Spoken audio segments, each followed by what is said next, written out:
what I will pick up first one is painting.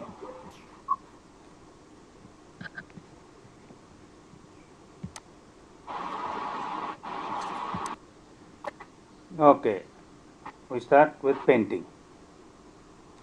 Now, painting means what? Why do we need painting?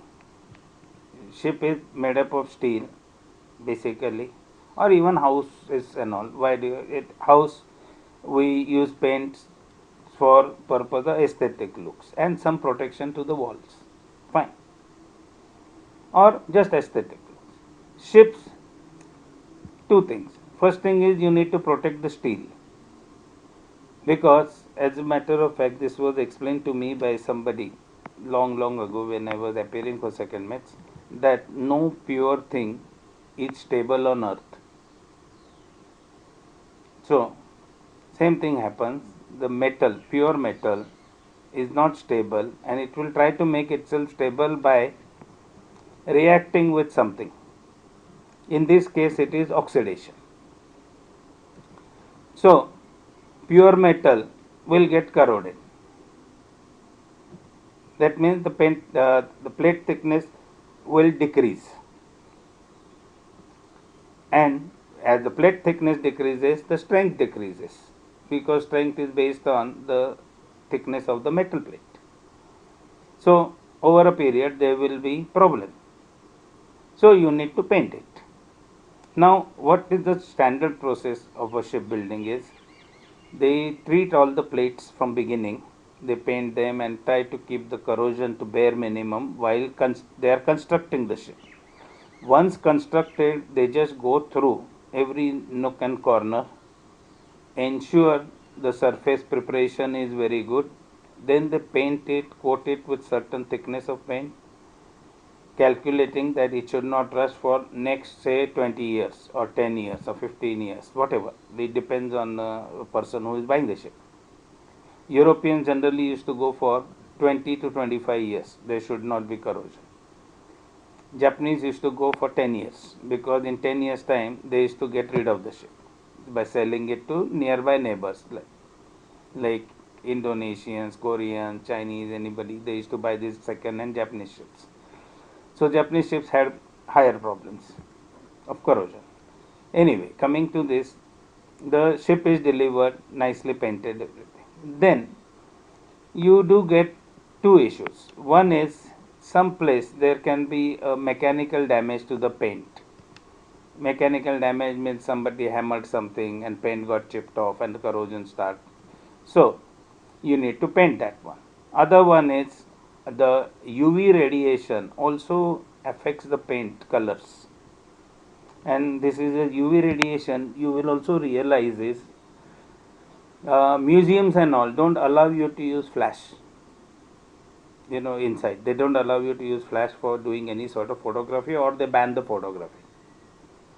The reason is this, that every time you use a flash you release some UV radiation and that affects the masterpieces. So similarly all the dyes get affected by UV radiation.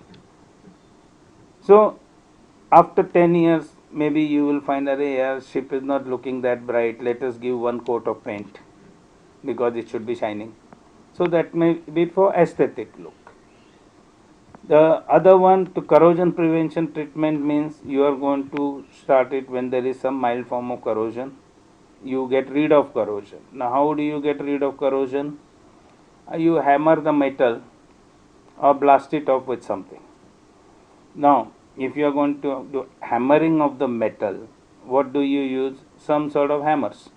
So, it may be a standard hand hammer, it may be powered hammer, that is like power tools, pneumatic hammers.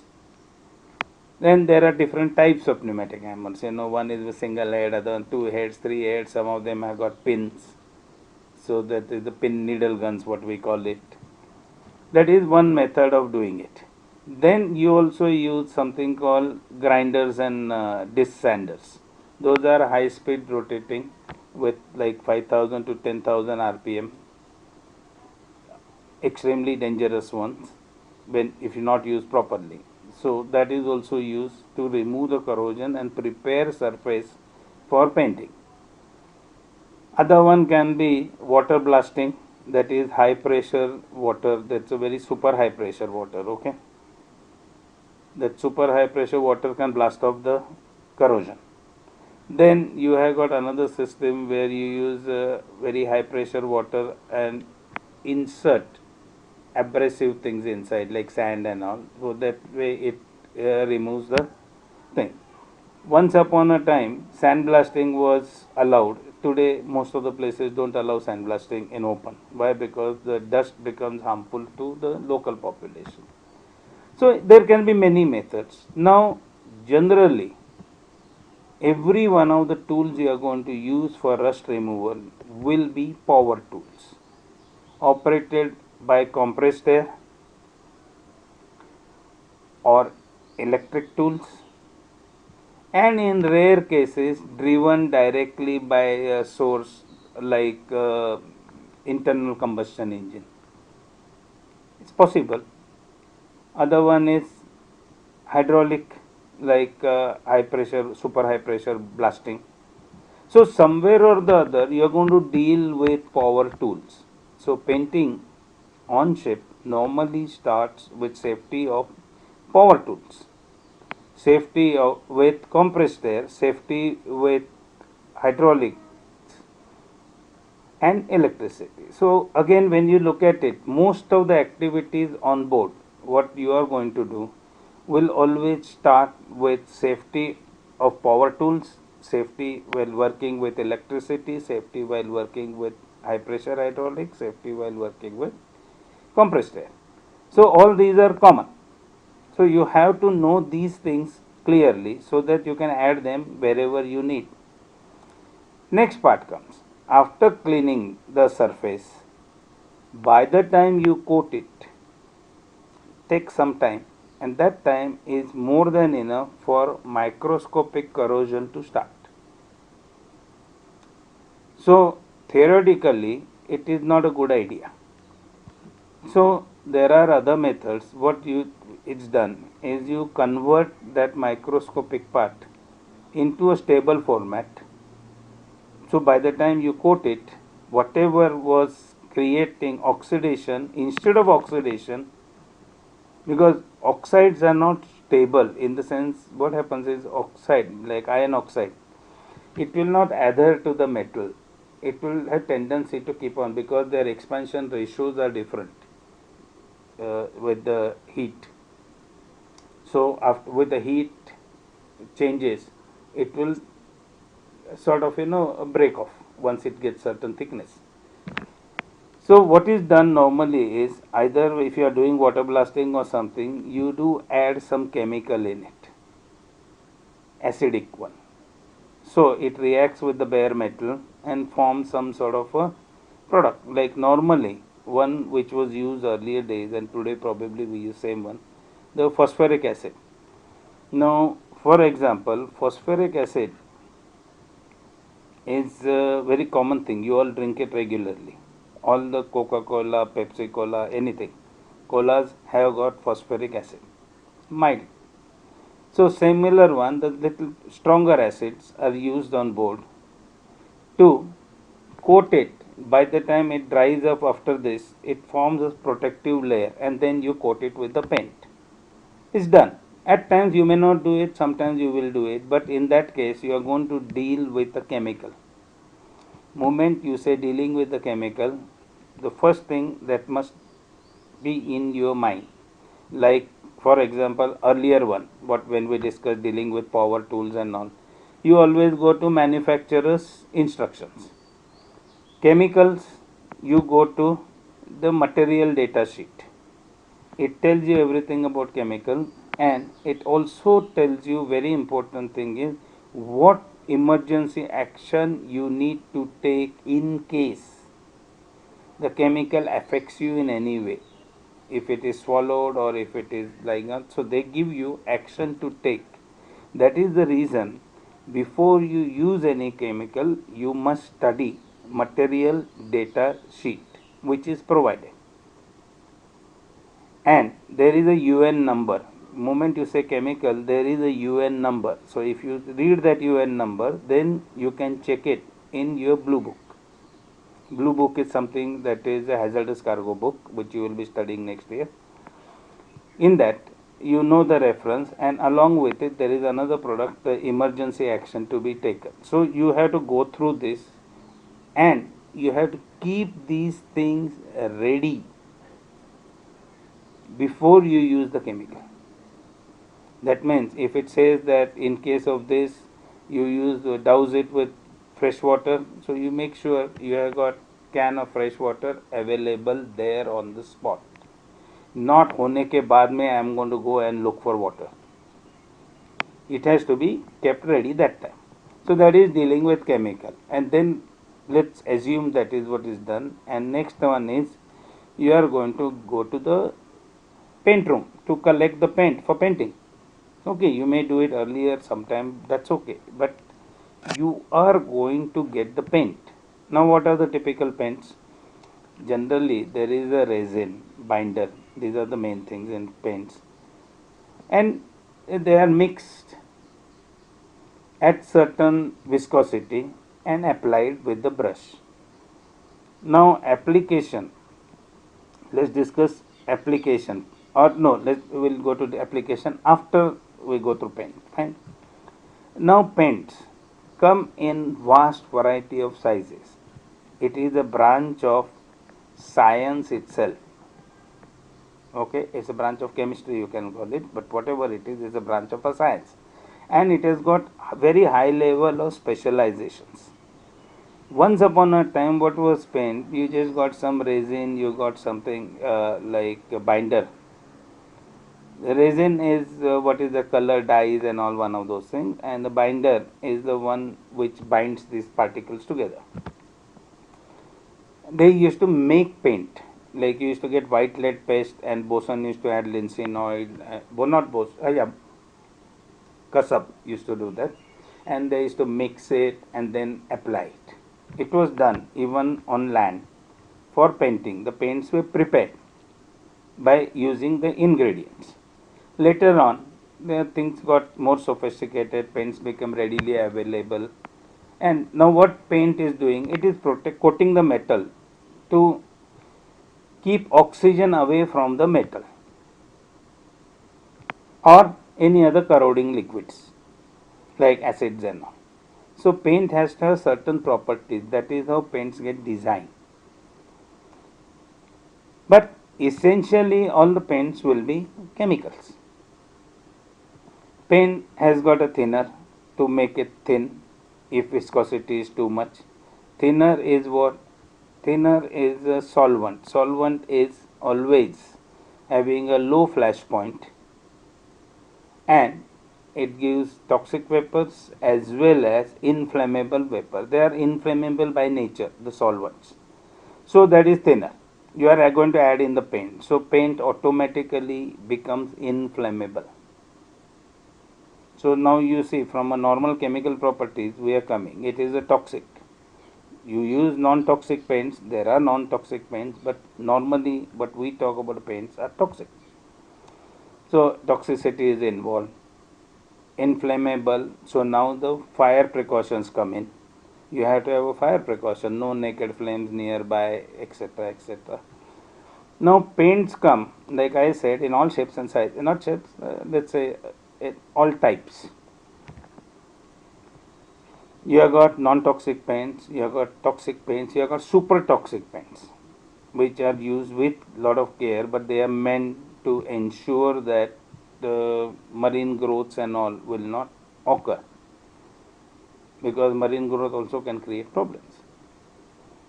So excessive coatings are given and all, and there is a lot of science goes in. Actually, paint technology is a graduation course, to my knowledge, in Mumbai. University of Mumbai has got it, and those guys get jobs in dry docks, and we'll come to that. First, let us get the paints out of the way. Then paints have got a shelf life. Like paint, once it is mixed in the factory and given to you, instruction will be, this is called single pack paint. Single pack paint is, you just open it, just make sure that nothing is settled by remixing it, and you start applying. But it has got shelf life. That means you can't say after 10 years I am going to open the drum and going to start painting. It has got shelf life. That means in that condition it is good for so many years or so many days, whatever you work out. Then the more modern paints came. Initial paints were very simple, red lead, and there were one coat of primer, two coats of primer, like that. Now what happens is you apply paint with brushes. So they may be a simple flat brushes or roller brushes, but both of them have got hair. Now when you use a brush with hair, what happens is some air bubble, microscopic air bubbles get trapped. That is one of the problems with the painting. So you have to be more careful when you paint. That's a skill job. Even hand brush, roller brush. Then when you are applying it, the surface may not be smooth. So there is a possible that there are holidays in the middle. That means there are gaps between the paint streaks. So there are still some naked areas. That is why we always give two coats of paint, primer. First two coats of primer, then you give 2 to 3 coats of finish paints. So that takes the job for almost 5 days. Why? Because after one coat, drying time is there. There is something called touch dry and the full dry. So full dry time is required. So full dry time can be 8 hours, 10 hours, whatever it is. So that means what happens is first day I chip off, I give one coat of primer, second day I repeat the coat of primer, third day I give first coat of the finish paint, fourth day and the fifth day I finish the job. That means all 5 days I must have clear weather. If I don't have clear weather, my job is ruined. To overcome this problem, and those days the paints also used to be not in same league of today.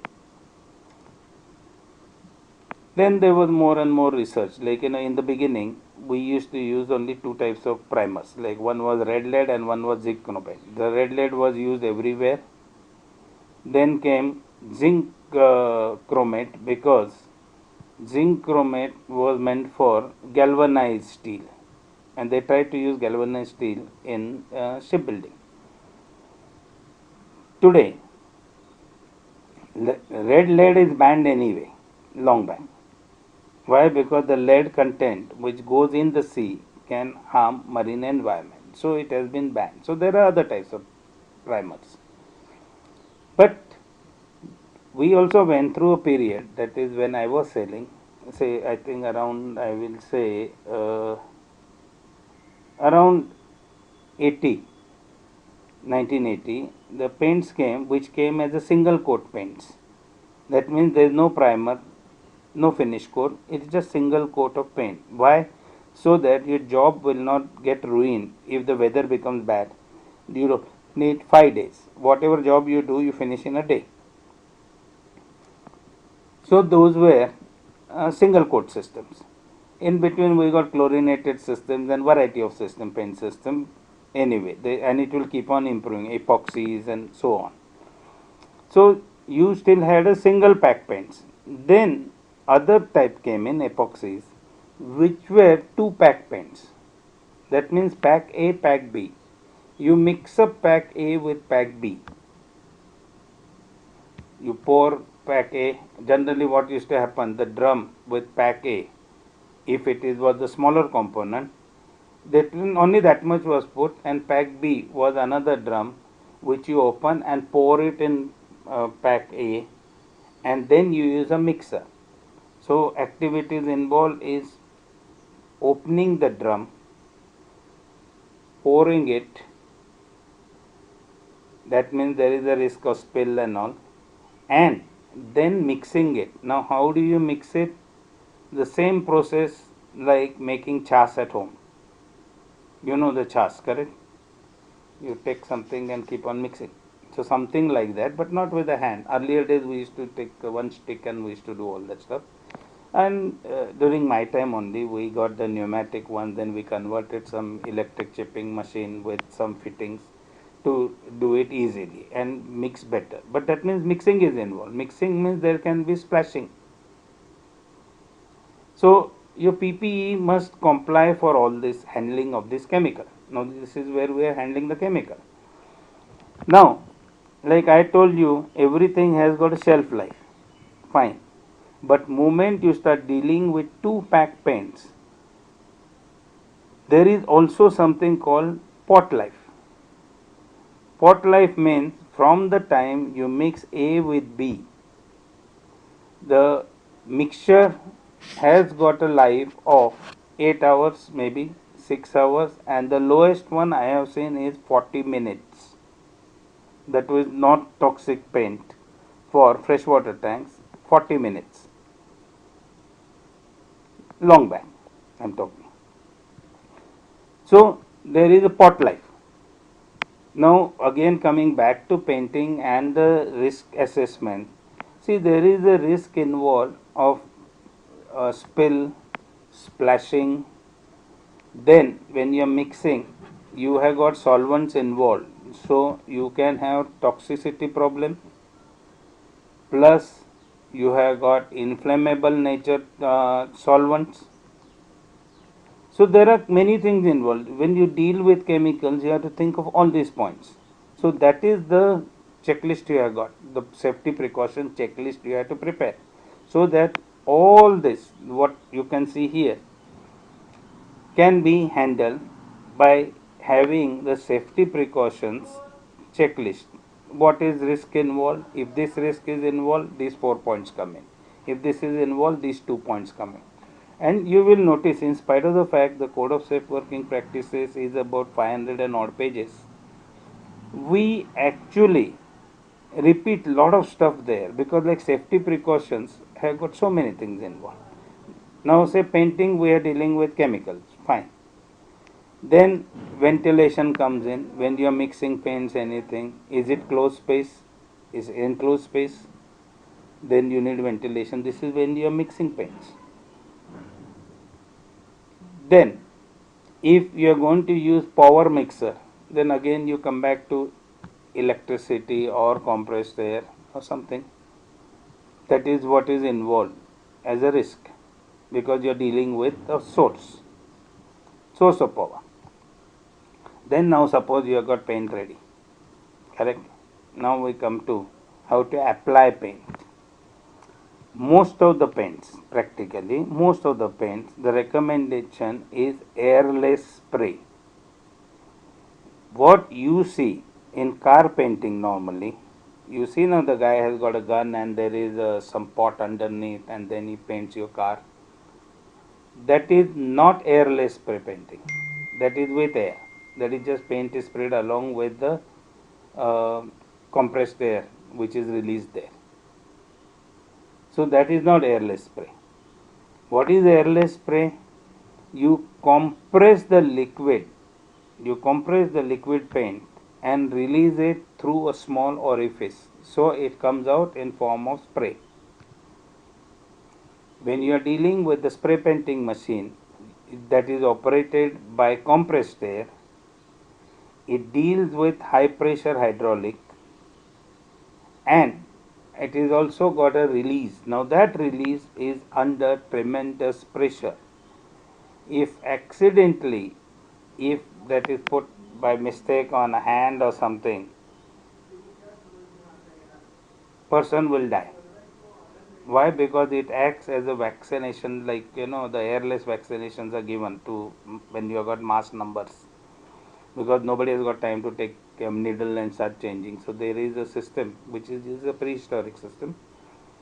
You just give your arm and spray goes in your bloodstream directly, and that is exactly what happens if you get the tip of the spray painting machine, the gun, near anything where it will just penetrate the skin and it will give you full poisoning, blood poisoning. So the risk involved is there. Plus, when you deal with the release of this pressure, there is also problem of static electricity. So all the spray painting machines are normally grounded. Okay, the commercial varieties, they're grounded. They make sure that a lot of stuff is there. Now that is spray painting. When you spray it, it is going to get mixed up with air along with the wherever you are painting. That becomes another issue because you will breathe that, and that means your paint will go to your lungs. So you use the masks, you use the face shields, you use the mask, proper PPE, and you need a clean air supply for breathing. So spray painting, normally when a guy is doing spray painting, if he is in open, it's one issue, but if he is not in open, definitely in any enclosed space, he is going to have full breathing apparatus. Then he is going to paint. Then the place will be ventilated because the mist which is getting mixed with the air can create explosive atmosphere. So you need a ventilation to the place. If you are in open air, then still it is recommended that you use breathing apparatus, and ventilation may not, because open air it's very difficult to give ventilation. So you look at the weather conditions and work accordingly, because sometimes I want to paint here and the wind is blowing from here. I will never be able to paint it, but I will paint myself. That is the problem. So what we are looking at, you have got additional risk when you are operating. So PPE becomes extremely important, ventilation becomes extremely important, and so on.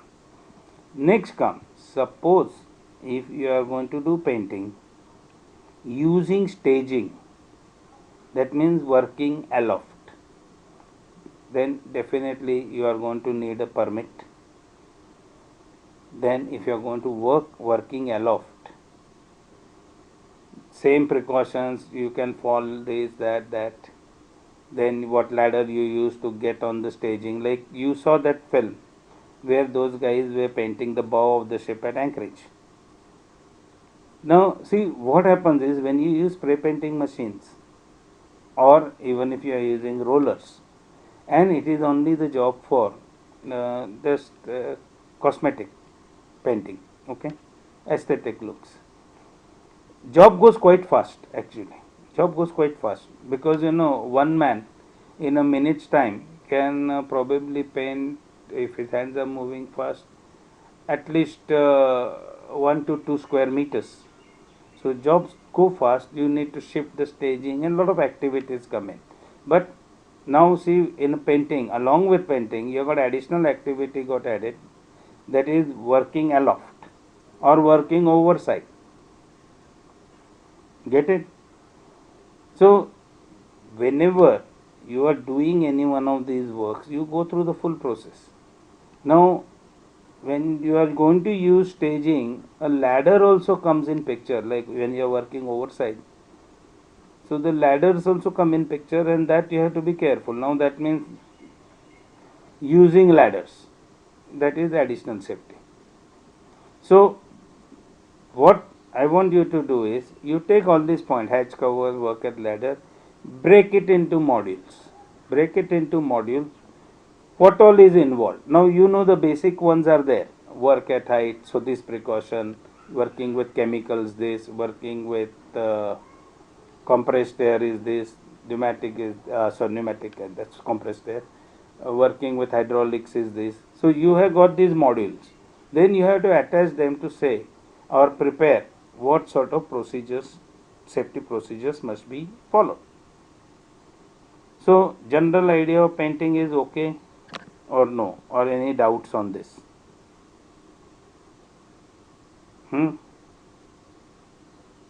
Let me see it on chat if you have got any doubts on this painting activity.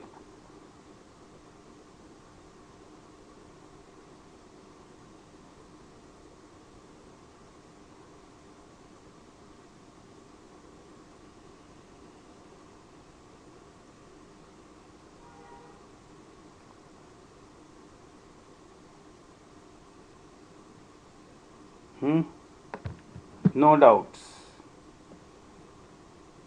No, we'll just touch little bit of boarding arrangements, okay? Now boarding arrangements are subdivided into three categories. One is boarding from water using boats. One is boarding from land using accommodation ladder. Third one is boarding the ship from air, that is helicopters, winching or whatever process it is there. Okay. So there are three types of boarding. Now, one of the question which was asked by your other division guys was what is difference between gangway and accommodation ladder. Now, I agree they become little misleading when we keep on referring accommodation ladder as a gangway, because initial phases of shipping, there used to be a gangplank. Means a plank was there and there were some small square pieces of square cross section strips were hammered into it so that it gave some sort of a foothold. And those days the docks and the ships used to be about same levels, little bit up and down. Okay. Even the sailing ships used to be aground also, and then so there was one plank was put across. One end was on land, one end was on the sailing ship. People used to walk across to board the ship for whatever the reasons. And even those days, loading and discharging, you must have seen in those pictures earlier days, was done manually. Guys actually carried on back the cargo. One thing, drop it, go back. So they used to use something called gangplank. Gang was the gang, means a group of people who were doing the loading discharging, and plank. So they were given plank. So it started with the gangplank. Then it got little more sophisticated name gangway. Theoretically, if you look at it, gangway means it is a mobile ladder, and it is not exactly ladder, it's a platform like thing which can be used at a small angle only, 10 degrees 15 degrees angle, no more, and it has got some strips across like this, so that you get some sort of a foothold, but it may be made up of aluminum. That is what we also call it MOT gangway. Sometimes you will find the term MOT gangway. So gangway is portable ladder. Ladder is not correct, it's like a platform. So that is portable, and it can be operated at small angle. Now what happened was, gangway was normally put in cargo areas. Why? Because those are parallel sides basically. So it is put across, one goes. But when you want to board the ship, you can't be hanging weights on top of you. You can't be having it. So on ship, accommodation ladders are always at the accommodation. So the name got changed a bit. Instead of calling it a gangway, we started calling it accommodation ladder, and then some of us kept on using word gangway. So when somebody refers word as a gangway, just check what is he referring to. Is he talking about the like a gangway plank, or he is talking about accommodation ladder? 99% a typical shippy will be using gangway as a word for accommodation ladder. What is accommodation ladder? It is fixed. It is fixed to the ship. Its upper end has got a turntable which allows little movement when the ship is surging. Now, in spite of tying up ship with any number of ropes, ship has got small momentum all the time when you are alongside. So the top one is a turntable which has got a vertical axis. It can swing few degrees like this. Bottom part of the accommodation ladder has got a platform, because rest of the steps are built in such a way that at those angles you still have a proper grip. But the bottom platform is kept up maximum 15 degrees to the horizontal, and it's got an adjustable thing, so you can lift up like this and you adjust it. Below that there is a roller, so that when gangway is here, it can move little bit if there is any movement, so that gangway will not get damaged. Otherwise it will just get compress and break. So one of the things you always check with boarding arrangements is the bottom one is clear or no. Otherwise sometimes we have to put plank underneath so that it can move smoothly. Anyway, gangway boarding arrangement, the accommodation ladders need safety nets compulsory, because in case somebody falls down, he should not die, he should fall in safety net. Now question comes, why? Now modern ships, your accommodation ladder length can be 25-30 meters. 30 meters climbing up is not necessarily possible for every person non-stop. And when people climb up on accommodation ladder, we also maintain social distancing. It's a prehistoric. The reason is you don't put too much load. Every accommodation ladder, pilot ladder, is certified, okay, with safe working load and what date. It has got all the testing procedures attached. You have to test them and you have to mark them, tested for this on this date and safe working load so much. So this is something that don't forget it if you get a question on this. Pilot ladders are the first ones to be used if you come by boat. The bottom steps of pilot ladders are rubber.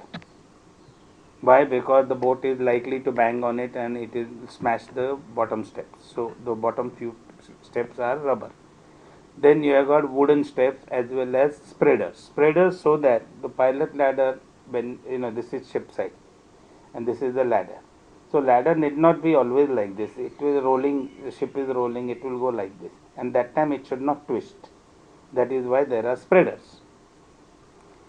Securing arrangements have to be checked by a responsible person, means one officer. Then only, then again no more than 9 meters climbing, because the ships can have freeboard of 20 meters, 25 meters. So guy will climb only 9 meters and then go on another gangway provided there. Gangway, or you can call it accommodation ladder. Those are the midship ones, parallel sides. They are on parallel sides. So then guy climbs up and you must have seen the combination. Then you have got, okay, quickly I will just finish it. So we have got one, you have to be careful when you rig up the gangway, railings, everything has to be rigged up, safety lines must be used. People have died while rigging up gangways and pilot ladders. So you have to use safety lines and all, so that when you go near overside, you don't fall. You will be still held back. Then another arrangement comes, landing by air. So now you have got an arrangement where you have got helicopter landing arrangement. Either you land it or winch it. There we always assume helicopter may crash for variety of reasons. It is like floating there in the air, and suppose ship has got a lot of obstructions. Suppose helicopter loses control, then he is in between the obstructions and he can crash. So you have to be always ready with firefighting arrangements, totally ready, then only helicopter lands, and that's quite fast job. And then other one is given is you don't touch anything if they are winching somebody down, because there is some problem of earthing, so electrocution can happen. So they give you instructions that don't touch anything, and they use the strop to drop the person. Normally it will be pilot, and pick him up also.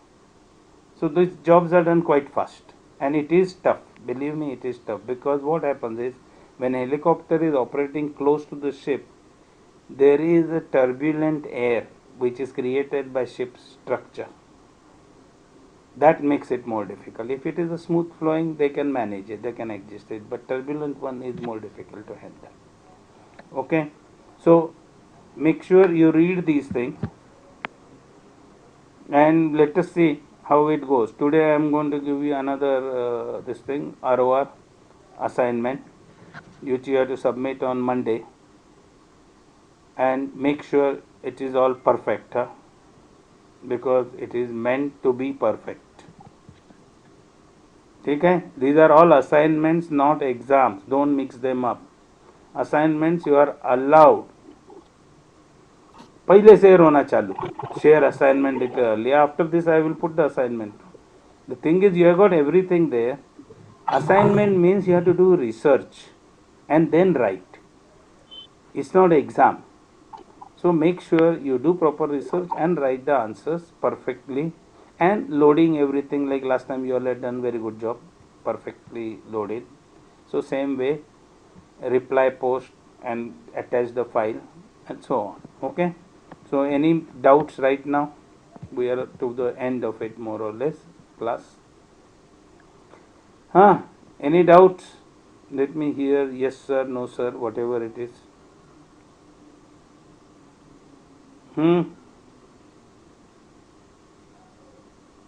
Patel brothers, any doubts?